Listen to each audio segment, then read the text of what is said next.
Welcome to BRK news special live debate.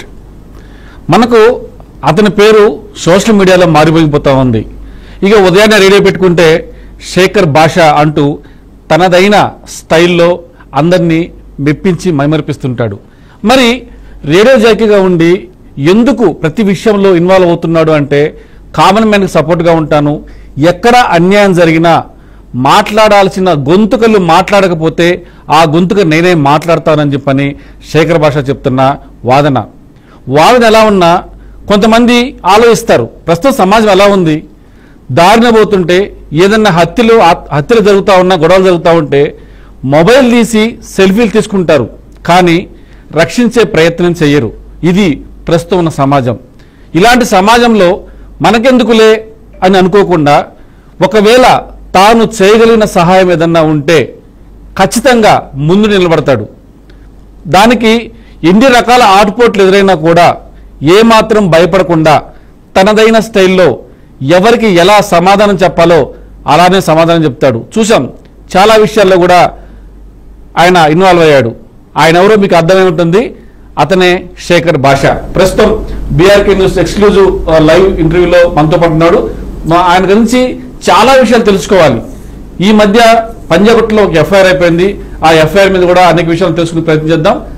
నమస్తే శేఖర్ గారు. నమస్తే అండి. శేఖర్ గారు, ఇది ఇంటర్వ్యూ మొదలుపెట్టే ముందు ప్రస్తుతం మనం ఉన్న సమాజం, మీరు ఆల్రెడీ ఇంటర్వ్యూలో మీకు చెప్పాను, ప్రస్తుతం ఉన్న సమాజంలో రోడ్డు మీద ఏదైనా అఘాయిత్యం జరుగుతున్నా, హత్యలు జరుగుతున్నా మొబైల్ తీసి వీడియోలు తీస్తున్నారు, కానీ ఎవరు కూడా ఆపే ప్రయత్నం చేయట్లేదు. అంటే మానవత్వం ఎప్పుడో మంట కలిసిపోయింది, మొబైల్లో ఇరుక్కుని పోయిందని చెప్పుకోవచ్చు. ఇలాంటి టైంలో చాలా విషయాలు, అంటే ఇప్పుడు ఏమైతే సోషల్ మీడియాలో హల్చల్ అవుతున్నాయో, లేకపోతే ఏమైతే ఇష్యూలు జరుగుతున్నాయో, ప్రతి ఇష్యూలో మీకు ఎలాంటి సంబంధము లేదు, అయినా కూడా ఇక్కడ మాట్లాడాలి, ఇక్కడ మాట్లాడాల్సిన అవసరం ఉంది అని చెప్పని మీకు మీరుగా ఇన్వాల్వ్ అయిపోయి చివరకు మీ మీద దాడి చేసినా, మీ మీద కేసులు పెట్టినా కూడా ఏమాత్రం భయపడకుండా మీరు ముందుకు పోయారు. సో అదే ఈ విషయంలో కూడా ఇలాంటి విషయాలు వచ్చినప్పుడు మీరు ఎందుకు ఇన్వాల్వ్ అవ్వాలనుకుంటున్నారు, అసలు మీ యొక్క ఉద్దేశం ఏంటి? అంటే మార్పు ఎక్కడొకటి మొదలవ్వాలి. మనం ప్రపంచంలో ఎన్ని యుద్ధాలు జరిగినా, ప్రపంచంలో ఎన్ని మార్పులు జరిగినా కూడా ఎక్కడొకటి మొదలవ్వాలి. సో ఆ మార్పులో భాగంగానే నేను కూడా ఒక గొంతుకునే నేను మాట్లాడాలి, నా అవసరం ఉందని కూడా మాట్లాడుతున్నారా, లేకపోతే అసలు మీ ఇంటెన్షన్ ఏంటి? సో వినారెడ్డి గారు, మీకు తెలియదు కాదు, గత 18 ఏళ్ళుగా నా మీడియా ప్రయాణం. ఈ 18 ఏళ్ళలో నేను టీవీ చేశాను, రేడియో చేశాను. నాట్ జస్ట్ రేడియో, నేను టీవీ రేడియో సైమల్టేనియస్గా చేస్తున్నాను. ఇందులో ఎంతోమంది మీడియా మిత్రులు నాకు, ఇవాళ మీతో సహా చాలామంది నాకు పాత పరిచయాలు ఉన్నవాళ్లే. అండ్ ఒకసారి నేను అంటే ఏదో దీంట్లో ఒక ఒపీనియన్ చెప్తూ ఇలా మాట్లాడిన సందర్భంలో అది వైరల్ అయ్యి, తర్వాత ఏదైనా సరే ఇష్యూ జరిగినప్పుడు దాంట్లో ఇప్పుడు చాలామంది న్యూస్ అనలిస్టులు మాట్లాడుతుంటారు చూసారా, అదే కోణంలో నన్ను కూడా పిలవడం జరుగుతుంది.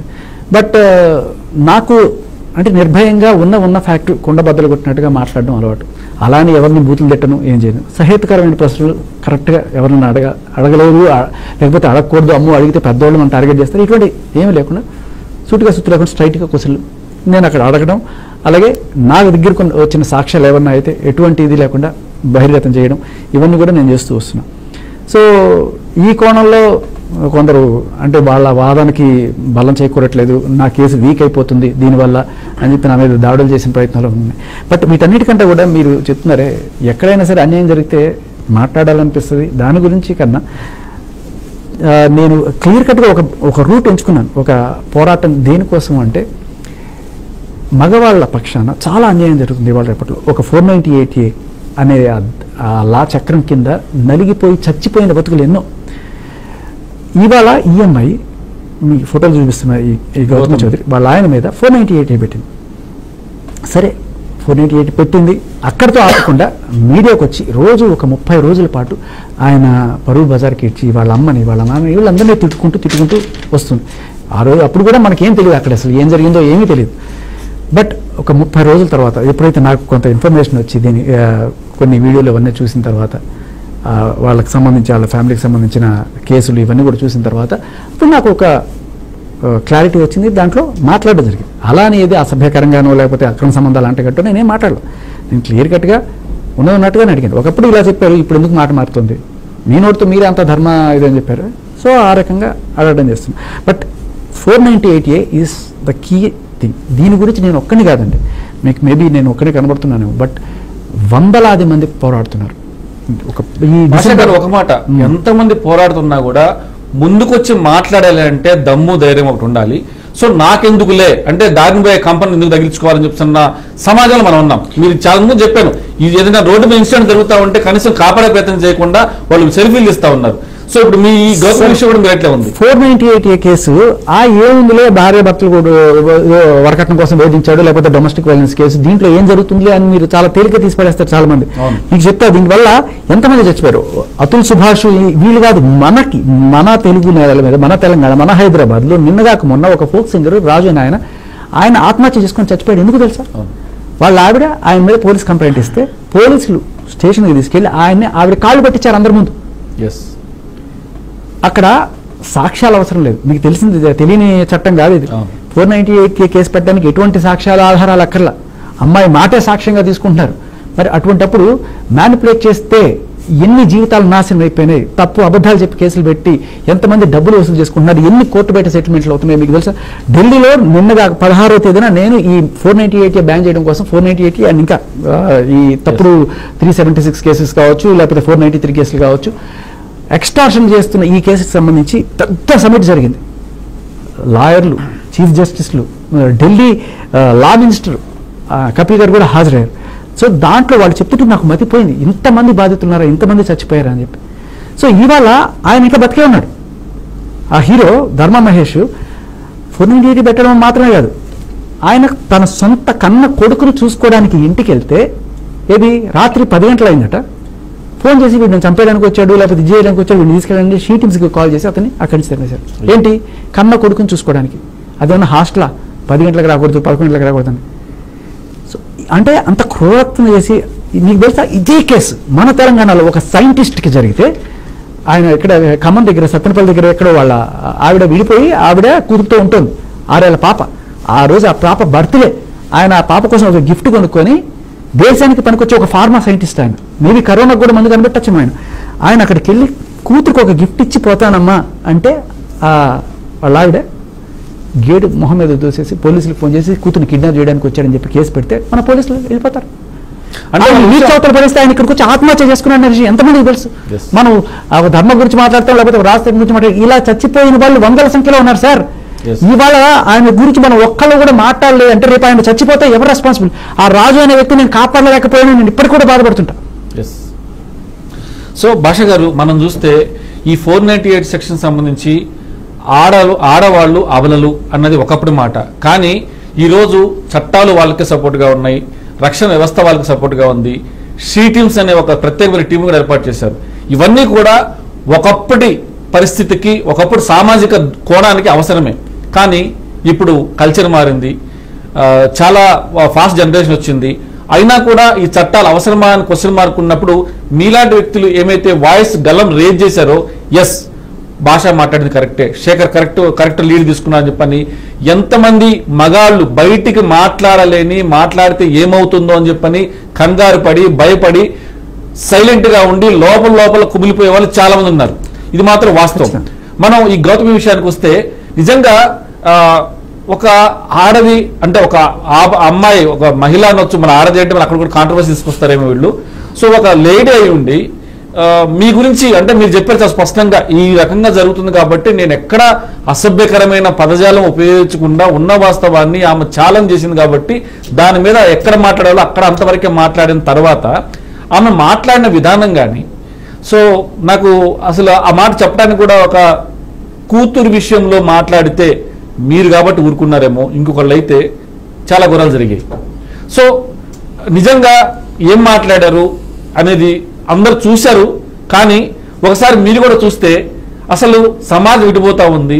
ఒక మహిళ అయ్యండి తాను మహిళ అని చెప్పుకోవటానికి కూడా సిగ్గుపడే పదజాలం. నిజంగా ఈ మాట అనొచ్చా అనకూడదా అయినప్పటికీ కూడా అక్కడ ఉన్న సిచ్యువేషన్ ఉంది కాబట్టి ఖచ్చితంగా మనం ఆ మాట అనాల్సి వస్తుంది. ఒకసారి గౌతమి శేఖర్ భాష గారి గురించి ఏం మాట్లాడిందో ఒకసారి మీరే ప్రయత్నించండి. పీసీఆర్ ఒకసారి గౌతమి మాట్లాడిన వాయిస్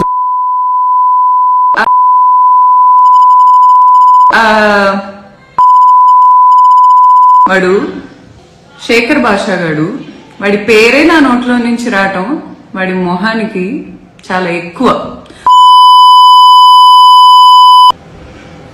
నీకన్నా రోడ్డు మీద అడుక్కు తింటున్నాను డిగ్నిఫైడ్ గా బతుకుతున్నారా? నువ్వు నా గురించి, ఇదిగో నేను నీ గురించి మాట్లాడాలనేది నీ డ్రీమ్ అచీవ్ అయింది. పండగ చేసుకో. నీకు కూతురు ఉంది కదా, ఓపెన్ గా చెప్తున్నా, ఏదైనా పిక్కో. నా ఇంటర్కి టచ్ చేయగలిగితే చెయ్యి. నా ఇంటర్క ఇదిగో ఇక్కడ చేయగలిగితే చెయ్యి. కూతుర్ని దాన్ని రేపు నలుగురు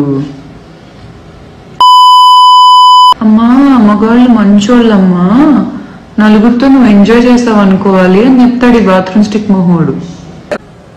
నేనన్నా రితు చౌదరిని అనుకుంటున్నారా, ధర్మమహేష్ని అనుకుంటున్నారా?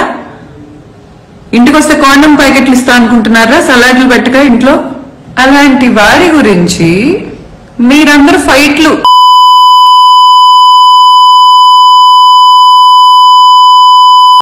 మీ అక్కల్ని, చెల్లెలని, తల్లులని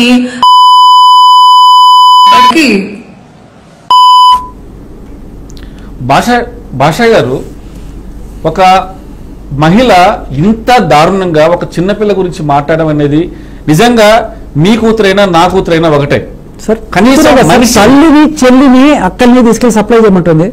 నన్ను కాదు, ఎవరైనా సరే వాళ్ళకి మాట్లాడితే జర్నలిస్టులందరినీ ఇంత నీచంగా మాట్లాడితే అక్కడ ఇంకో మాట ఉంటుంది, ఏం పీకుతావు పీకు. ఏంటి అంత ధైర్యం? ఏంటంటే మహిళనా, లేకపోతే వెనక సపోర్ట్ గా ఎవరన్నా?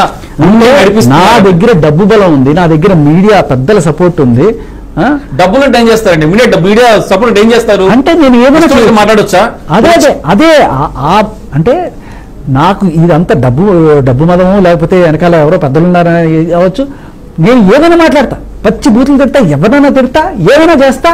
ఎందుకంటే నేను రెడీ. సభ్య సమాజంలో మాట మంచి రెండు ఉంటాయండి.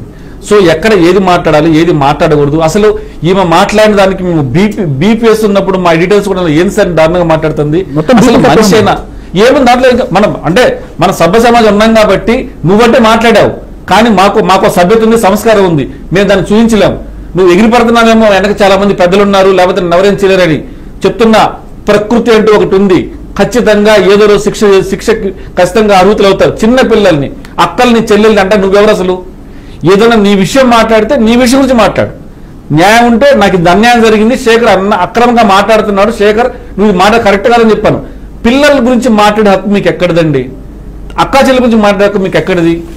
కానీ ఈ విషయం మాత్రం ఎవరినో చూసుకొని బ్యాక్గ్రౌండ్ సపోర్ట్ చేసుకుని మాట్లాడితే ఈ రోజు మిమ్మల్ని రక్షించే వాళ్ళు ఉన్నారు, సపోర్ట్ చేస్తాను అనుకోమాకండి. అది కూడా అడుగుతున్నాను. ఒక ఆడకూతురు అన్యాయం అయిపోయిందని చెప్పి మీ దగ్గరికి వచ్చినా మీరు సపోర్ట్ చేస్తారు, ఆవిడ గురించి మాట్లాడతారు. నేను ఆ విషయంలో కూడా ఆయన తప్పట్ను, ఆ పెద్ద ఆయన ఆవిడకి సపోర్ట్ చేసిన ఆవిడ.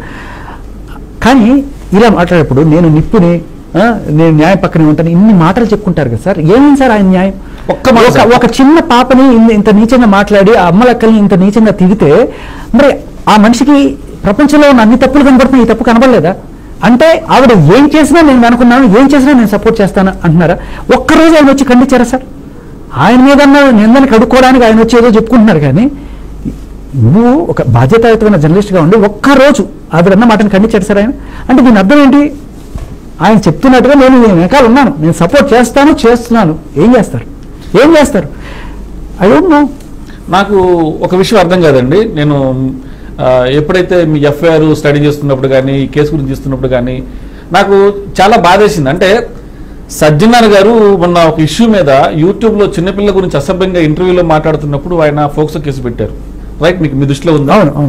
అలాంటి సిచ్యువేషన్లో ఉన్నప్పుడు అదే కమిషనరేట్లో, హైదరాబాద్ కమిషనరేట్లో పంజాగుట్టలో కేసు బుక్ అయిన తర్వాత ఈమె మీద పోక్సో కేసు ఎందుకు పెట్టకూడదండి? రైట్, చిన్నపిల్లలే కనీసం ఆ చిన్నపిల్లల గురించి ఆలోచిస్తేనే మనకు ఎలా అనిపిస్తుంది. ఇంత దారుణమైన భాష మాట్లాడినప్పుడు మీరు ఎఫ్ఐఆర్ లో రాశారు, వీడియోలో ఉంది, కానీ ఖచ్చితంగా ఈ పోక్సో కేసు ఎందుకు పెట్టకూడదు? వాళ్ళు ఎందుకు పెట్టలేకపోయారు? అంటే ఏదన్నా పలుకుబడి ఉపయోగించారా? ఈ పోక్సో కేసు పెట్టకుండా వాళ్ళు అడ్డుపడ్డారా?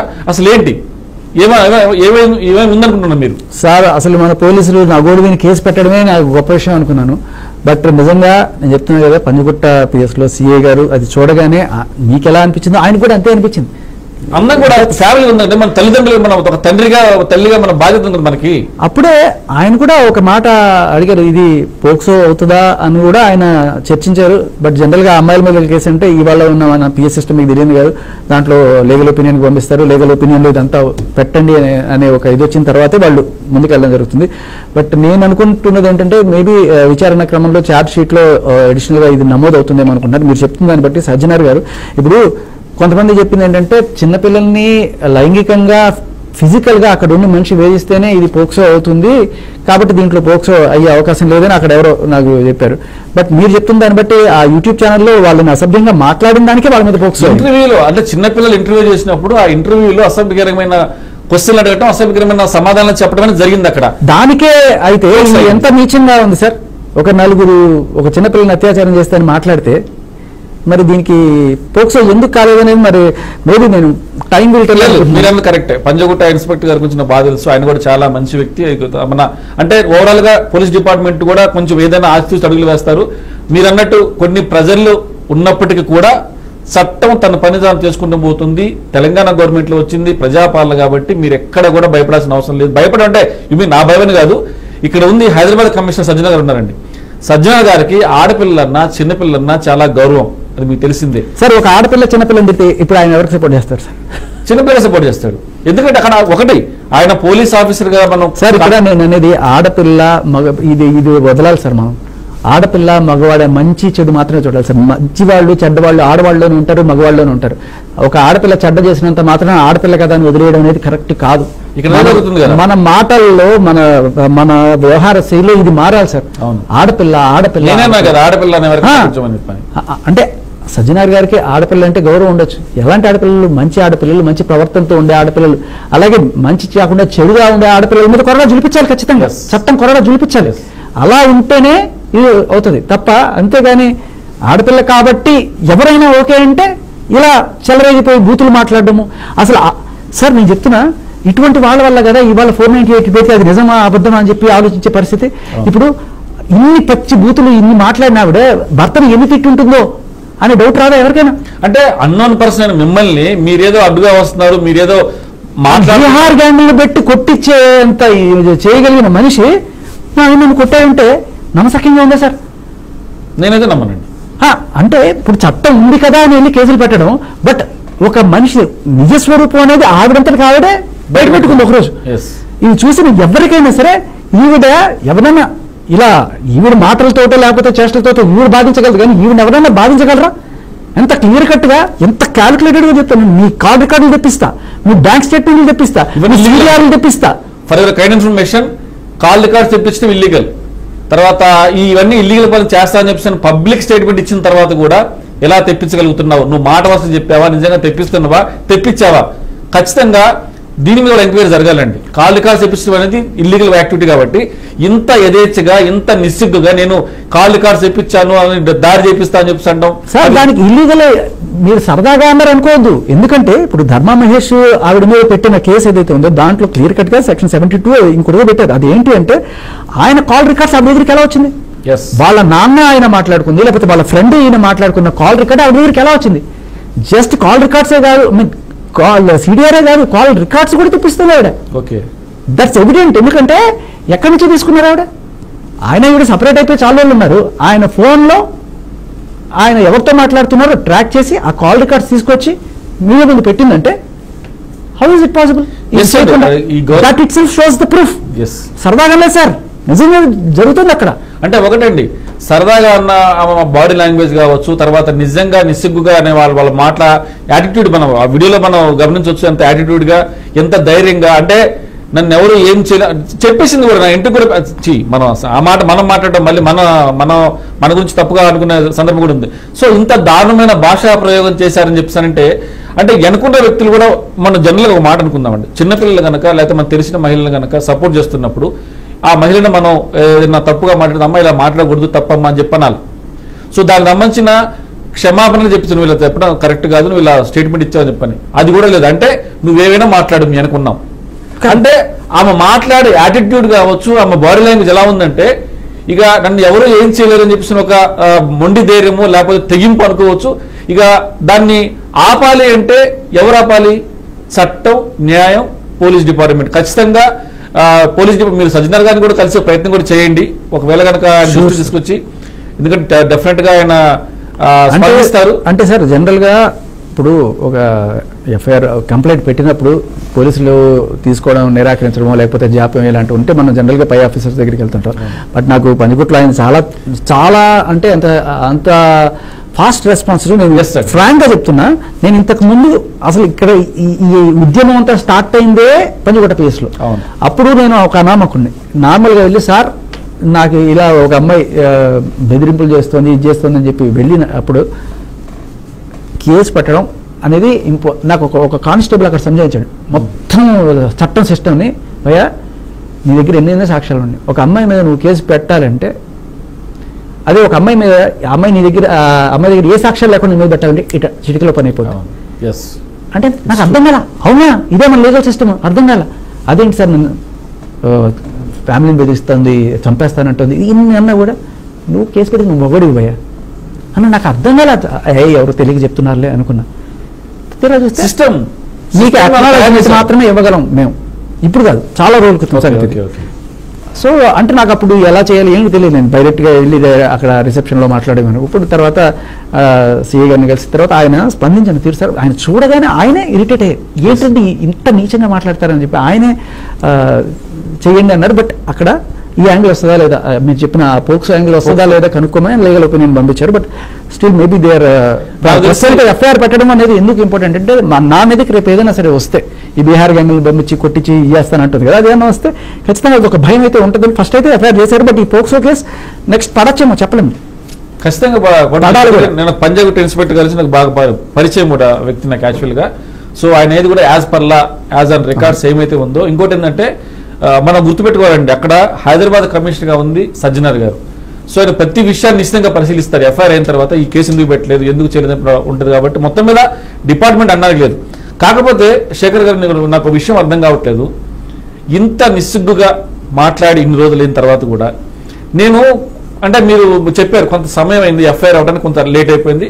సో వాళ్ళకున్న వాళ్ళ కారణం నా కారణం కాదనిలేం. ఎందుకంటే నేను డిపార్ట్మెంట్తో మాట్లాడినప్పుడు కూడా ఈ విషయాలు ప్రస్తావన తీసుకొచ్చినప్పుడు మనం ఏదైనా కేసు చేస్తే పర్ఫెక్ట్గా చేయాలి, దాన్ని ఫాలో అప్ పర్ఫెక్ట్గా ఉండాలి. ఎక్కడా కూడా ఎవరైతే కేసు పెట్టారో మీరు మిస్యూజ్ అవ్వకూడదు. అవతల పక్క మాట్లాడిన భాషా ప్రయోగం ఏవైతే ఉందో ఒక తండ్రిగా మేమే ఫీల్ అయ్యాం సార్. అని ఏ ఆఫీసర్ అని చెప్పను, నేను ఒక ఆఫీసర్ మాట్లాడడం మేమే దాన్ని జీర్ణించుకోలేకపోతున్నాం. సో డెఫినెట్గా ఇది కేసు పెట్టాల్సిన విషయం, ఏదో కేసు ఎఫ్ఐఆర్ చేసి సైలెంట్గా వదిలేసే విషయం అయితే కాదండి. సో డెఫినెట్గా ఎవరైనా సరే పబ్లిక్ ప్లాట్ఫామ్ మీద మీరు అన్నట్టుగా ఆ ఎఫ్ఐఆర్ లో 352, 353, ఐటీఎక్స్ 67 ఇవి నన్ను తిట్టిన దానికి, నన్ను డిఫేమ్ చేసిన దానికి ఉన్నాయి తప్ప పిల్లల్ని తిట్టిన దానికి అయితే ఖచ్చితంగా పోక్సో పడి ఉండాలి కదా. తండ్రిగా ఫీల్ అయ్యానని చెప్తున్నారు కదా, మరి ఖచ్చితంగా పిల్లనన్న దానికి ఇంకా పడాలి, పడుతుంది డెఫినెట్గా. నేను కూడా ఆశీర్వాదం వ్యక్తం చేస్తున్నా. ఖచ్చితంగా ఫోక్సో అనేది ఖచ్చితంగా ఉండాలి. అది ఫోక్సో అనే విషయంలో చిన్న ఎగ్జాంపుల్ మనం బిగినింగ్ లో చెప్పుకున్నట్టుగా ఒక ఇంటర్వ్యూలో చిన్నపిల్లలతో అసభ్యంగా మాట్లాడిచ్చారు అని చెప్పిన వ్యవహారం మీదనే ఫోక్సో కేసు పెట్టిన హైదరాబాద్ కమిషనరేట్ లో ఉన్న పంజాగుట్టలో ఖచ్చితంగా దీని మీద కూడా రివ్యూ జరుగుతుంది. అండ్ ఆవిడకి ఇంకొకటి ఏంటంటే ఆవిడ చీరలా క్లియర్ కట్ గా నేనెవరు, నా ఫ్యామిలీ ఏంటి, నా డీటెయిల్స్ మొత్తం తెప్పిస్తున్నాను, నాకు తెలుసు మీరు ఎవరెవరు ఏంటో అని చెప్పి మొత్తం క్లియర్ కట్ గా స్టేటస్ పెట్టింది. సో ఎక్కడ నాకు తెలియదు అని చెప్పడానికి కూడా లేదు. నా కూతురు ఏంటి, నా ఇల్లు ఎక్కడ ఉంది అన్నీ తెలుసు, అన్ని డీటెయిల్స్ తెప్పించుకున్నాడు. ఆవిడ భర్త కాల్ రికార్డ్సే తెప్పించిన ఆవిడ ఇది చేయలేదా, ఆవిడకి తెలియదు అనడానికి కూడా ఆవిడకి ఇప్పుడు సాక్ష్యం ఆవిడకి అగ్నిస్ట్ గా ఆవిడ పెట్టిన దీంట్లో నాకు తెలుసు, మీ ఫ్యామిలీ డీటెయిల్స్ అన్ని నాకు తెలుసు అని పెట్టింది. శేఖర్ గారు నాకు డౌట్ వస్తా ఉంది, ఇంత తెగింపుగా మాట్లాడిన ఆవిడ, ఇంత బ్యాక్గ్రౌండ్ ఉందని చెప్పేసి యారగెంట్ గా మాట్లాడిన సదర్ గౌతమి ఏదో సందర్భంలో మీ మీద అటాక్ చేసే అవకాశం ఉందని మీరు భావిస్తున్నారా? ఎందుకంటే ఆవిడ మాట తీరు లేకపోతే ఆవిడ కింద పెట్టింది ఒకటి, ఇట్స్ ఎ ప్రామిస్.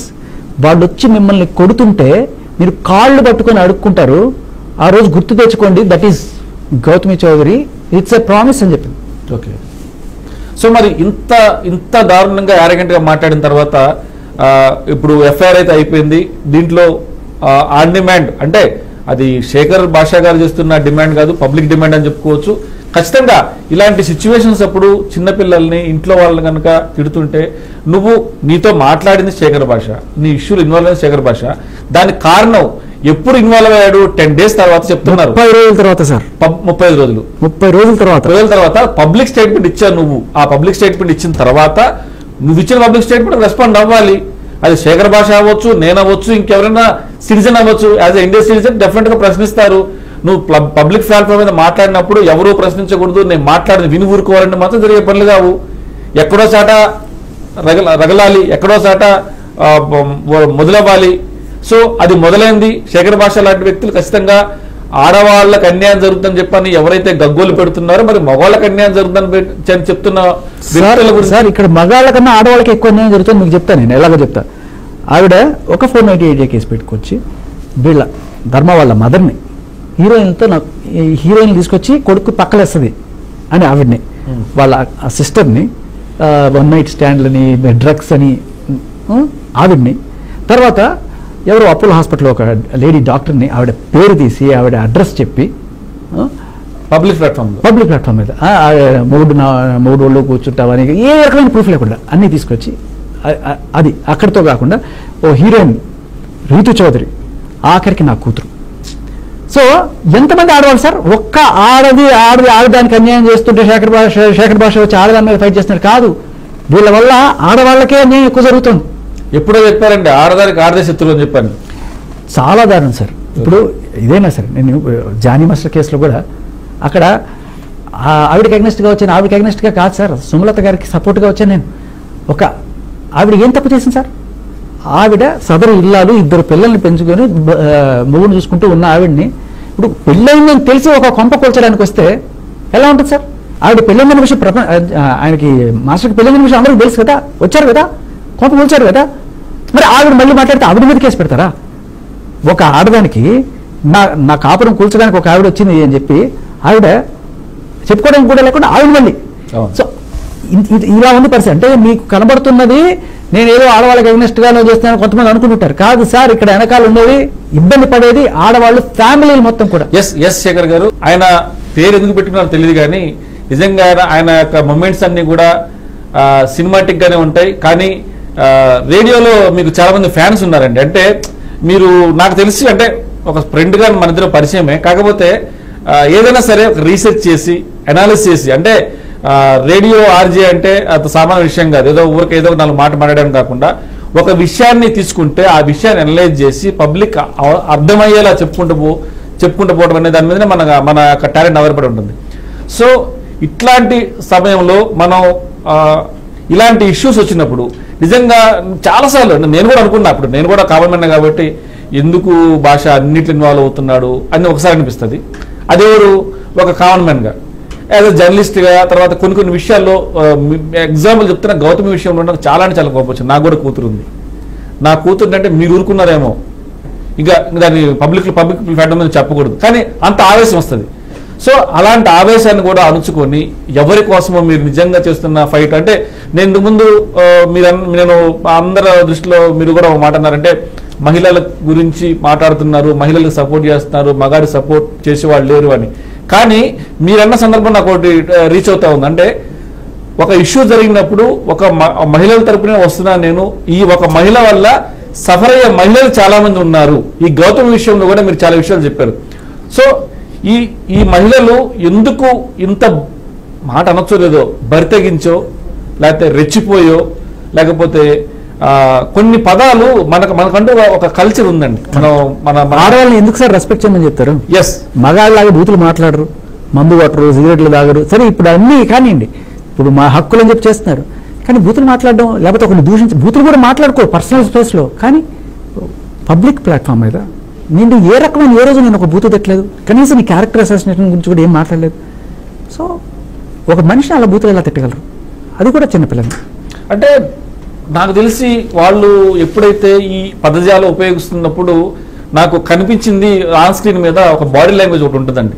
అంటే యారగెన్సీ ఒకటి, తర్వాత ఎవరు అంటే వెనక ఉన్న శక్తులు ఎవరైతే ఉన్నారో వాళ్ళు ఉన్నంత కాలం నన్ను ఎవరు ఏమీ చేయలేరు అని అనుకున్నప్పుడు కూడా నేను ఒకటి నమ్ముతా భాష. ఎట్లా అంటే నేను ఫస్ట్లో కూడా చెప్పాను, ఈ రోజులో దీని గురించి తప్పించుకోవచ్చేమో, చట్టం తర్వాత మీకున్న పలుకుబడి డబ్బు ప్రాపగడ గురించి మీరు కొన్ని విషయాలు తప్పించుకోవచ్చాము. కానీ ప్రకృతి అంటే ఒకటి ఉంటుందండి, అది కనుక శిక్షించడం మొదలు పెడితే ఎవడు ఏమీ చేయలేడు. నేను దేవుడు అనట్లేదు, ప్రకృతి అంటున్నా.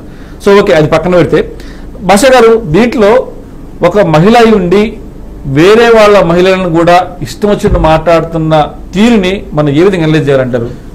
ఖచ్చితంగా very very unfortunate situation. And ఒకవేళ ఆవిడ అన్నా కూడా మీడియా ఎలా వేస్తారనేది కూడా నాకు అర్థం కాని విషయం. ఇప్పుడు ఒక ఆవిడ వీళ్ళు ఏం వెరిఫై చేశారో తెలియదు, బట్ చేసినా కూడా ఆవిడ మీద ఎఫ్ఐఆర్ లేదు. ఇప్పుడు ఏ మహిళని అయితే దూషించిందో నువ్వు ఏదో ఒక ఎఫ్ఐఆర్ పట్టుకొచ్చేసి ఊళ్ళో ఉన్న ప్రతి ఒక్క మహిళల్ని నువ్వు దూషిస్తానంటే వాళ్ళ పేర్లు తీసి అడ్రస్లు తీసి చెప్తే షాక్. ఇప్పుడు మీరు ఒక ఆడియో ప్లే చేశారు, దాంట్లో మీరు బీప్ వేశారు కదా, వాళ్ళ పేర్లు వాళ్ళ ఫోటోలు వాళ్ళని ఎలా వేస్తారు సార్? ఏ రకమైన ప్రూఫ్ లేకుండా. లిఫ్ట్ పక్కనే ఇద్దరు నడుచుకొని వెళ్తున్నారు, ధర్మ అండ్ రీతు నడుచుకొని వెళ్తుంటే వాళ్ళిద్దరికి అక్రమ సంబంధం అంటగట్టి పక్కనే నడుచుకొని వెళ్తున్నారు. నేను అదే అడిగా ఆ రోజు. అక్కడెక్కడ వీడియోలో కూడా అసభ్యంగా లేదు. అది పట్టుకొని పెద్ద కథలేసి ఎంతమంది షుగర్ డాడీలు, ఎంతమంది రీళ్ళకి రోజు ఇట్లా అర్ధరాత్రి పోతుంది ఇలాంటివన్నీ మాట్లాడితే నేను అదే అడిగా, సార్ ఏ రోజు కూడా ఈవిడికి ఆయన మూర్తి గారికి ఏదో ఉందని చెప్పి నేను ఏ రోజు మాట్లాడలే.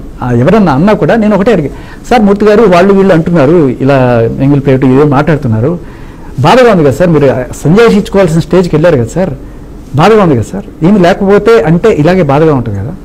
మరి ఇదే ఒక అమ్మాయిని రీతు చౌదరిని పట్టుకొని ఏదో సంబంధం ఒక జస్ట్ ఇది పట్టుకొని అంటే మీరు ప్లేట్లో తిన్నందుకే మీరు అంటగడితే వాళ్ళిద్దరు జస్ట్ నడిచిన దానికి మీరు అంటగట్టి ఇంత పెద్ద ఇష్యూ చేసి అది ఏదో హ్యాపీ డెంట్ మిగతా డ్రగ్స్ చేసి ఇంత చేస్తే బాధగా ఉంటుంది కదా సార్. ఈ బాధ వాళ్ళకు కూడా ఉంటుంది కదా, అది మీకు తెలిస్తే ఇంకోసారి ఇలాంటివి చెయ్యరు అని నేను చెప్పాను. ఇక్కడ కూడా నేను వాళ్ళని సపోర్ట్ చేశాను, ఉంది అని నేను అనుకోలేదు.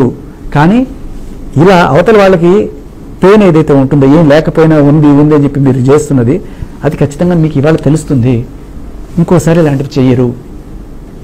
మీరు ఎలా కరెక్ట్ భాష గారు ఎలా ఉండదంటే ఒక తప్పుని పదే పదే తప్పు తప్పు తప్పు అంటే ఎదుటి మనుషులు కూడా అది ఒప్పైనా కూడా ఆ తప్పును తప్పేమో అని చెప్పే సమాజంలో మనం ఉన్నాం, నమ్మే సమాజంలో ప్రస్తుతం మనం ఉన్నాం. సో అంతా హైటెక్ యుగం, అంతా మొబైల్ ఇంటర్నెట్ యుగం నడుస్తున్న ఈ టైంలో కూడా విచక్షణ జ్ఞానాన్ని మరిచి ఇలా మాట్లాడుతున్న మహిళలకు సంబంధించిన వ్యవహారంలో మరి నాకు ఒక విషయం అర్థం కాదండి. మహిళా సంఘాలు ఉన్నాయి, ఏదన్నా మహిళకి ఏదన్నా జరిగితే ఇమీడియట్గా స్పందించి స్టేట్మెంట్లు ఇవ్వడం, వాళ్ళ సపోర్ట్గా రావడం, పోలీసులను కేసు పెట్టడం, ధర్నాలు చేయడం, రాసరూపాలు చేయడం, అది తప్పులేదు. నా ఉద్దేశం ఏంటంటే ఒకప్పుడున్న సమాజం యొక్క పరిస్థితి పనితీరు సమాజంలో ఉన్న సిచ్యువేషన్ బట్టి అప్పటికి ఆ మహిళా సంఘంలో అవసరమైనవి. ఇప్పుడు మహిళా సంఘాలు ఉండాలని కాదనట్లేదు, కానీ ఒక మగాడికి అన్యాయం జరిగితే వాడిని బ్లేమ్ చేసి వాడిని అడ్డదిడ్డంగా మాట్లాడతారు తప్పించి అరే వీడికి అన్యాయం జరిగింది అని చెప్పిన మాట్లాడే గొంతుకు కూడా ఒకటి కూడా ఉండట్లేదు అంట. దాన్ని మనం ఎలా అనలైజ్ చేయాలంటారు సార్? ఆ గొంతుకు నొక్కే ప్రయత్నమే కదా సార్ ఇదంతా. సరే అక్కడ ఎవడో మాట్లాడుతున్నాడు, కేసులు పెడదామా, లేకపోతే ఆఖరికి డబ్బులు ఇస్తాం ఎంతో కొంత, మీరు సపోర్ట్ చేయండి మాకు, లేకపోతే ఫ్యామిలీ జోలికి వస్తాం, ఫ్యామిలీని తిడతాం, ఇలా రకరకాలుగా గొంతు నొక్కడానికి ఎన్నో ప్రయత్నాలు, సాక్ష్యాలు బయటకు రానివ్వకుండా ఇది చేస్తుంటారు. సాక్ష్యాలు ఒకవేళ మనం తీసుకొస్తే ఇది ఫ్యాబ్రికేటెడ్ అండి అని వాళ్ళు చెప్పే ప్రయత్నం చేస్తారంటే ఫ్యాబ్రికేటెడ్ సార్. ఇది పక్కా ఒరిజినల్ ఆవిడ ఓన్ ఇన్స్టాగ్రామ్ లైవ్ నుంచి, అది కూడా నేను తీసింది కాదు, ఎవరో తీసి నాకు పంపించారు ఇది. సో ఇవన్నీ సార్ మనం ఒక్కటి అందరూ నేను అంటే పోలీస్ డిపార్ట్మెంట్ని కూడా నేను ఒకటి గమనించమని కోరుతున్నా. ఒక కేసు పెట్టడము ఎస్పెషల్లీ 498 లేకపోతే 493 లేకపోతే 376 ఇటువంటివి ఏ ఆధారాలు లేకుండా వీళ్ళు వెళ్ళి వాళ్ళ మాటే సాక్ష్యంగా పోలీసులు కేసు తీసుకుంటున్న సిచ్యువేషన్ మన చట్టం వల్ల ఉంది. అయితే అది తప్పుడు కేసు కూడా కావచ్చు. వీళ్ళు ఆ కేసు పెట్టినంత మాత్రాన మినిమం ప్రైమా ఫేసీ లేకుండా పోలీసులు ఎఫ్ఐఆర్ చేసి లేకపోతే ఆ ఎఫ్ఐఆర్ పట్టుకొచ్చి వీళ్ళు మీడియాలో కూర్చొని ఇంత డిఫేమింగ్ చేస్తే అతను రేపు ఆత్మహత్య చేసుకోకపోతే ఎవరు రెస్పాన్సిబిలిటీ? అంటే ఎటువంటి సాక్ష్యం లేకుండా మీరు ఇటువంటివి బయట పెట్టడానికి కుదరదు అని ఒక చట్టం పాస్ అవ్వాలి. Point number 1.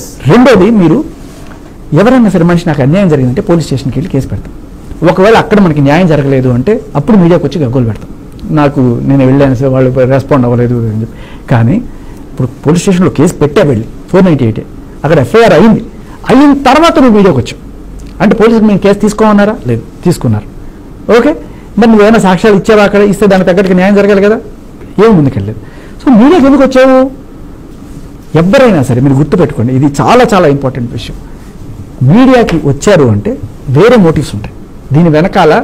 అంటే మీకు ఒక చిన్న విషయం చెప్తా. చెప్పండి.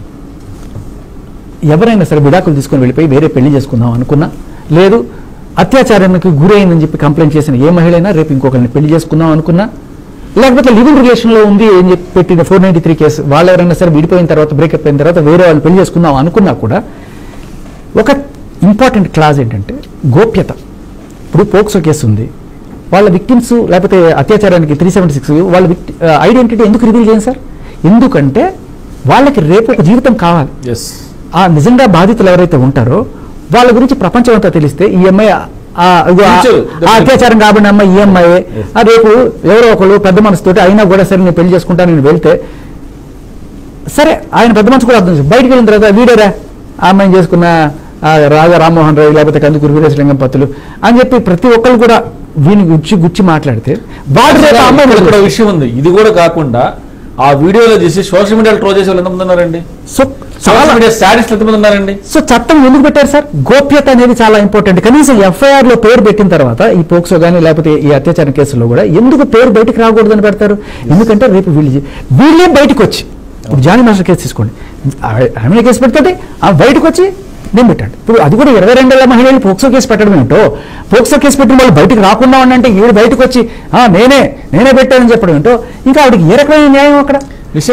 నిజానికి పాయింట్ వీళ్ళు అన్యాయం జరిగిందనో లేదు, ఒక మనిషి మీద రెవెన్యూ తీర్చుకుందామనో లేకపోతే వాళ్ళ దగ్గర నుంచి ఎక్స్టార్షన్ చేద్దామనో ఇటువంటి వాళ్ళు ఎవరైతే ఉంటారో వాళ్ళకి వాళ్ళ జీవితం రేపు ఏమవుతుంది? వాళ్ళ జీవితం పక్కన పెట్టండి, వాళ్ళని చేసుకునే వాడి జీవితం ఏమవుతుంది చెప్పండి. వాళ్ళని అందరూ కూడా వేలైతే చూపిస్తుంటే వాడు వదిలేసి వెళ్ళిపోతే మీ జీవితం ఏమవుతుంది? అందుకని చట్టము జడ్జిలు చట్టం చేసిన వాళ్ళు ఇది గోప్యత అని ఎందుకు చెప్తున్నారు? మరి ఈ కేసులు పెట్టి మీరు బయటకు వచ్చి పులి డాన్స్ శివతాండవం చేస్తుంటే ఏమవుతుంది? దాని అర్థం ఏంటి? చాలా క్లియర్ కట్ మోటివ్, వీడిని డిఫెండ్ చేయాలి, నేను బాధితురాలని నాకు రక్షణ కల్పించడం కాదు సార్, వీడిని బజారుకి ఇచ్చాలి, వీడి దగ్గర నుంచి డబ్బులు గుంజాలి, ఇటువంటి మోటివ్స్ ఉంటే తప్ప వీళ్ళు రారు. ఈ రోజున ఈ కేసు పెట్టిన ఈవిడ బీహార్ రౌడీని తీసుకొచ్చి కొట్టించగలదు, పచ్చి బూతులు మాట్లాడగలదు. ఇటువంటి ఆవిడట బీహార్ రౌడీని తీసుకొచ్చి కొట్టించగలిగిన కెపాసిటీ ఉన్న ఈవిడిని మొగుడు కొట్టేశాడు, మొగుడు తిట్టేశాడు. ఇన్ని బూతులు తిట్టే ఆవిడని మొగుడు తిట్టేశాడు. ఒక్క సాక్ష్యం చూపించిందే సార్? కానీ ఈవిడ చేసే పన్నెండుకి సాక్ష్యాలు ఉన్నాయి కదా. ఇప్పుడు రేపు కోర్టులో ఏం నమ్ముతారు? ఇవన్నీ చాలా క్లియర్ కట్గా ఎవరైనా సరే కేసు పెట్టి న్యాయం జరగాలని కోరుకుంటారు. రేపు ఒకవేళ కనుక వాళ్ళకి విడాకులు మంజూరైనా లేకపోతే ఆయన భార్య ఇచ్చిన తర్వాత అయినా సరే రేపు షీ కెన్ మూవ్ ఆన్. రేపు మనకు తెలియదా ఈవిడ విడాకులు అయిపోయిన ఇలా మాట్లాడకూడదనే కదా సార్. ఎందుకు మీడియాకి వచ్చి మిమ్మల్ని మీరు దిగజార్చుకొని లేకపోతే అన్యాయం జరిగిందని చెప్పడం వల్ల మీ మోటివ్ క్లియర్ గా కనబడుతుంది. అవతల వాడిని బజారు కేర్చాలి, వాడి జీవితం నాశనం చేయాలి, లేకపోతే వాడి నుంచి డబ్బులు గుంజాలనే మోటివ్ ఉన్న వాళ్ళే మీడియాకి వస్తున్నారు. మీరు చెప్పింది చాలా వాస్తవం అండి. అంటే శేఖర్ భాష మాట్లాడింది ఆవేశం మాట్లాడిన వర్డ్ కాదు. ఎందుకంటే నిజంగా న్యాయం జరగాలి, తను అన్యాయం పొంది అన్న ఒక విషయాన్ని మనం పక్కన పెట్టుకుంటే, ఆ విషయాన్ని మనం పరిగణలో తీసుకుంటే తాను బయటికి రాదు, తన సమస్య పరిష్కారం ఎలా జరుగుద్దు, తనకు అన్యాయం అయిపోయిన దానికి ఎలా న్యాయం జరుగుద్దని మాత్రం ఆలోచన చేస్తుంది సామాన్య మహిళ. కానీ అన్యాయం జరిగిందో లేదో తెలియదు, జరగకపోయినా జరిగిందని చెప్పారో తెలియదు. కానీ ఇక్కడ సిచ్యువేషన్ చూస్తుంటే బయటకు వచ్చి బ్యాక్గ్రౌండ్ లో ఒక మోటివ్ ఒకటి పెట్టుకొని, ఒక ఇంటెన్షన్ ఒకటి పెట్టుకొని, ఆ ఇంటెన్షన్ తోటి ఏదో ఒకటి చెయ్యాలి అంటే అవతల పక్కన వ్యక్తులను బ్లేమ్ చేయాలన్న దురుద్దేశమే కనిపిస్తుంది. కానీ సార్ కల్పించడం కాదు, సజీవ సాక్ష్యం ఇస్తాను వాళ్ళు మీకు. ధర్మ మహేష్ పెట్టిన ఎఫ్ఐఆర్ అయిన పోలీసులు ప్రైమ్ ఆఫీసర్ లేకపోతే ఎఫ్ఐఆర్ చేయడం, అసలు మగాడికి అసలు ఎఫ్ఐఆర్ చేయరు. దాంట్లో చాలా క్లియర్ కట్ గా 10 కోట్లు ఎక్స్టార్షన్ చేస్తూ బెడ్రూమ్ లో తీసిన వీడియో కెమెరాలు ఏమో తీసుకొచ్చి బయట పెడతాను, 10 కోట్లు ఇవ్వకపోతే ఆ మళ్ళీ నా పేరు మీద రాసి ఇవ్వకపోతే అని చెప్తూ ఆయన బ్లాక్ మెయిల్ చేసిందనే కేసు పెట్టారు. అది extortion, blackmail, breach of privacy ఇవన్నీ కూడా పెట్టి అక్కడ కేసు పెట్టారు వాళ్ళు. అది రిజిస్టర్ అయిందంటే దాంట్లో సాక్ష్యాలు ఉన్నాయి కాబట్టి. అది కూడా ఎక్కడి నుంచి లేదు, వీడియోలో కూర్చొని డైరెక్ట్ గా రీతు నువ్వు కనుక బయటకు వచ్చి వీళ్ళని సపోర్ట్ చేసావో నీ ఇంటిమేట్ వీడియోలు నా దగ్గర ఉన్నాయి, అవి బయటకి ఇస్తా. బ్లాక్ మెయిల్ ఒక మహిళకు సంబంధించిన పర్సనల్ వీడియోస్ నా దగ్గర ఉన్నాయని చెప్పి బ్లాక్ మెయిలింగ్ అనేది చాలా తీవ్రమైన. నేను భాష గారు సార్ రీతు వాళ్ళ మదరు కూకట్పల్లి పోలీస్ స్టేషన్కి వెళ్ళి కంప్లైంట్ ఇచ్చింది సార్ ఈ విషయం మీద. ఈ రోజు దాకా ఎఫ్ఐఆర్ లేదు. టెక్నికల్ రీజన్స్, మీరు అక్కడ ఉండట్లేదు, అడ్రస్ కనిపించట్లేదు, ఏవో చెప్తున్నారట. మేబీ రేపో ఎల్లుండో బిగ్ బాస్ నుంచి బయటకు వచ్చిన తర్వాత అయినా సరే తనకు జరిగిన అన్యాయం ఏంటో తెలుసుకొని ఖచ్చితంగా she will file case. So ఒక్కటి సార్ చాలా క్లియర్ కట్గా ఇదైతే అందరూ గమనించాల్సిన విషయం ఏంటంటే, పోలీసులు అయినా ఎవరైనా సరే చెప్పాలి, అమ్మా మీకు ఎఫ్ఐఆర్ అయింది, మీరు మీడియాలోకి వెళ్ళి ఇప్పుడు పులి డాన్సులు శివతాండవాలు చేస్తే మీ మోటివ్ అర్థమైపోతుంది జనాలకి, మీకు న్యాయం జరగడం అనేది తర్వాత విషయం. బట్ మీ మోటివ్ వేరే రకంగా ప్రొజెక్ట్ అవుతుంది. ఇప్పుడు ఇవి చేసిన దాన్ని బట్టి చాలా క్లియర్ కట్గా అర్థమైపోయింది కదా, ఇంత పెద్ద మీడియా ఛానల్స్లో ఇప్పుడు చేస్తున్న ఇది. నేను ఆయన వెనకాల ఉన్నాను ఆయన చెప్పుకోవడం, వాళ్ళు హోటల్స్లో లేకపోతే ఎక్కడో కాఫీ షాప్స్లో వాళ్ళు కలుసుకోవడం, ఒకసారి కలిసి ఇవన్నీ ప్రూఫ్స్ కదా సార్. రేపు అంటే భాష గారు ప్రపంచం చాలా పెద్దదండి. ఒకప్పుడు అంటే మీడియా కానీ వ్యవస్థ కానీ కొంచెం తక్కువ పరిధి తక్కువ ఉంది. ఇప్పుడు పరిధి దాటిపోయి ప్రపంచం అంతా కూడా కుగ్రామం అయిపోయింది. సో నువ్వు ఏం చేసినా ప్రతి కన్ను నిశ్చితంగా పరిశీలిస్తుంది. నేను చేసింది కరెక్టు, నేనే చేసింది కరెక్టు అని చెప్పి అనుకుంటే కూడా ఈ రోజు అది కరెక్ట్ అని నమ్మే, గుడ్డిగా నమ్మే వ్యవస్థల్లో లేము. వ్యవస్థ ఆలోచిస్తుంది, కరెక్ట్. పబ్లిక్ ఆలోచిస్తున్నారు, కరెక్ట్. నీ యొక్క బాడీ లాంగ్వేజ్ మాట్లాడే విధానం కావచ్చు, జరిగే సిచ్యువేషన్ అంటే మీరు మాట్లాడినా, గౌతమి మాట్లాడినా, గౌతమి సపోర్ట్స్ మాట్లాడినా ఏం జరుగుతుంది, ఏం జరిగి ఉంటుంది, ఏం జరిగే అవకాశం ఉందని చెప్పని మనం చెప్పాల్సిన పని లేదండి సార్. 498A కేసు పెడితే ఒకప్పుడు ఫ్యామిలీని తీసుకొచ్చి లోపలేసే సిచ్యువేషన్ నుంచి ఈవేళ కనీసం అతని కౌన్సిల్ చేయకుండా 3 సార్లు అరెస్ట్ చేసే సిచ్యువేషన్ కానీ, ఎఫ్ఐఆర్ పెట్టే సిచ్యువేషన్ కానీ లేదంటే ఇటువంటి వాళ్ళు పెట్టే తప్పుడు కేసుల వల్ల కదా సార్ ఈ రోజు దానికి ఆ సిచ్యువేషన్ వచ్చింది. సుప్రీంకోర్టు జస్టిస్ అయినా this is become legal terrorism 498A అన్నాడు. ఎందుకు ఆ స్టేజ్కి వచ్చిందంటే మీకు తెలుసా దీని పర్సంటేజ్ ఎంతో కన్విక్ట్ అయిన వాళ్ళది 400 కేసుల్లో ఒక్క కేసు సార్. 400 కేసుల్లో ఒకటి నిజమైన కేసుట. అటువంటిది. అంటే ఇటువంటి వాళ్ళు ఎవరు సార్ మీడియాకి రారు. మీడియాకు వచ్చిన వాళ్ళు సెటిల్మెంట్ల కోసమే వస్తారు. మీడియాకు వచ్చి నీ పరువు తీస్తా, నువ్వు మర్యాదగా ఇది చేసుకో, ఈ మీద కేసు పెడితే నీ ఉద్యోగం. సార్ రీసెంట్గా ఒక అంటే మన హైదరాబాద్లో మీరు చెప్పినట్టు చాలా అవేర్నెస్ వచ్చింది, పోలీసులో కూడా వీళ్ళు ఈ వేషాలు వేస్తున్నారు అని చెప్పి. బట్ ఊళ్ళల్లో జనాలు ఇంకా ఎలా ఉన్నారంటే, ఒక ఆవిడ వెళ్ళి రీసెంట్గా మన తెలంగాణలో ఒక కుగ్రామంలో వాళ్ళ ఆయన మీద వాళ్ళ అత్తమామల మీద 498A కేసు పెడితే ఇదిగో రేపో ఎల్లుండి అరెస్ట్ చేస్తారంటే వాళ్ళు ముగ్గురు పారిపోయి ఇక్కడ మన మోయింజా మార్కెట్ దగ్గర ఒక లాడ్జ్ తీసుకొని ఆ లాడ్జ్లో 3 రోజుల పాటు అక్కడే ఉండి కలిపేసుకొని ఉంటే డౌట్ వచ్చి వాళ్ళు ఓపెన్ చేస్తే విషయం దాగున్నారు వాళ్ళు. అయ్యో, just because of 498A. So ఇది మారాలి అని తీవ్రంగా పోరాడుతున్నాను. ఇది జస్ట్ మీకు ఇక్కడ ఇంటర్వ్యూ ఇవ్వడం కాదు సార్. నేను మన 16వ తేదీ ఢిల్లీ వెళ్ళాను. అంతకుముందు జంతర్ మంతర్లో 2000 మంది మొత్తం భారతదేశం మొత్తం మీద వచ్చి ఢిల్లీ దద్దరెళ్ళిపోయేలా పెద్ద ధర్నా చేశాం. ఒక్కటే అడుగుతున్నాం సార్ మేము, ఒకటే డిమాండ్, పురుషుల కోసం ఒక కమిషన్ రావాలి. ఇప్పుడు పురుషుల కోసం ఒక కమిషన్ ఉంది, నేను వెళ్ళి నాకు నా పెళ్ళం ఇట్లా తప్పుడు కేసు పెడతాను బెదిరిస్తుందో ఏదో ఒక సాక్ష్యమైనా ఉంది నా దగ్గరికి వెళ్ళి నేను పోలీసులను అప్రోచ్ అయితే ఈరోజు ఆ రాజు బతుకునేవాడు సార్. ఒక నెల రోజుల క్రితం చనిపోయాడు ఆయన. ఆ సైంటిస్ట్ బతుకునేవాడు సార్. సో మీరు అన్నట్టు కదా, పురుషులకి సపోర్ట్ రావాల్సిన అవసరం ఉంది. ఒక్కటి పెట్టండి, ఇంత పెద్ద సిటీలో ఒక్క పురుషుల కమిషన్ పెట్టలేరా? 1,00,000 కోట్లు ఖర్చు పెడతారు మహిళా సంక్షేమం కోసం, పురుషుల కోసం ఒక్క స్టేషన్ పెట్టలేరా? ఇక్కడ మీకు విషయం పాయింట్ గుర్తు చేస్తానండి. మహిళలు పురుషులు కాకుండా ట్రాన్స్జెండర్స్ గుర్తింపిస్తున్నారే, ట్రాన్స్జెండర్ సంబంధించిన వాళ్ళకి ఒక ఐడెంటిటీ ఇస్తున్నారు, అది కూడా కరెక్ట్ చేస్తున్నారు. అలాంటప్పుడు మరి ట్రాన్స్జెండర్ సపోర్ట్ చేస్తున్నారు, ట్రాన్స్జెండర్ కమిషన్ ఏర్పాటు చేస్తారు, మరి పురుషుడికి ఎందుకు ఇలాంటి అవకాశం, అంటే మాట్లాడే అవకాశం, అన్యాయం జరిగిన పురుషుడు తన బాధను తన యొక్క జరిగిన అన్యాయాన్ని చెప్పుకోవడానికి ఎందుకు ఒక ప్లాట్ఫామ్ క్రియేట్ చేయాలని మీ వాదన? సార్ నేను ఇప్పుడు మాట అంట లైవ్లో, మగాడు ఒక గొడ్డుతో సమానం, ఒక కుక్కతో సమానం. వాడు రోడ్డు చచ్చినా కూడా పట్టించుకునేవాడు వాళ్ళు. ఇప్పుడు రాజు చచ్చిపోయాడు, ఈ రోజు దాకా ఏమైనా సార్ కేసు ఎఫ్ఐఆర్? ఆయన ఏమయ్యాడు? అతుల్ సుభాష్ అంత పెద్ద ఇది చేసి చచ్చిపోయాడు, వాళ్ళ ఆవిడ ఎక్కడుంది సార్? మగాడు చచ్చినా గొడ్డు చచ్చినా ఒకటే. నేను ఇప్పుడు మగాడిని గొడ్డుతో పోల్చా, ఎప్పుడైనా నా మీద కేసు పెడతారా? మీరు ఇదే ధైర్యం ఒక అమ్మాయి మీద చేయగలరా? చేయలేరు. మగాడి పరిస్థితి ఇది అని నేను చెప్పడానికి చెప్తున్నాను. మగాడి పరిస్థితి ఇది సిచ్యువేషన్. ఒక్కటే అడుగుతున్నాను సార్, మీరు ఇవన్నీ లాస్ ఇవన్నీ కూడా మారుతాయి ఓవర్ పీరియడ్ ఆఫ్ టైం. కానీ ఈ లోపల ఇలాంటి చావులు ఆపాలంటే ఒక్క పురుషుల కోసం కమిషన్, ఒక మెట్రో సిటీలో ఒక్కటి పెట్టండి. భాషా గారు, నిజంగా ఆయన చెప్తున్న దాంట్లో వాస్తవాలు ఉన్నాయి, వాస్తవంలో జీవిస్తున్నాం కాబట్టి ఖచ్చితంగా ఆ దిశగా ప్రభుత్వాలు రావాలి, చట్టాలు కూడా రావాలి.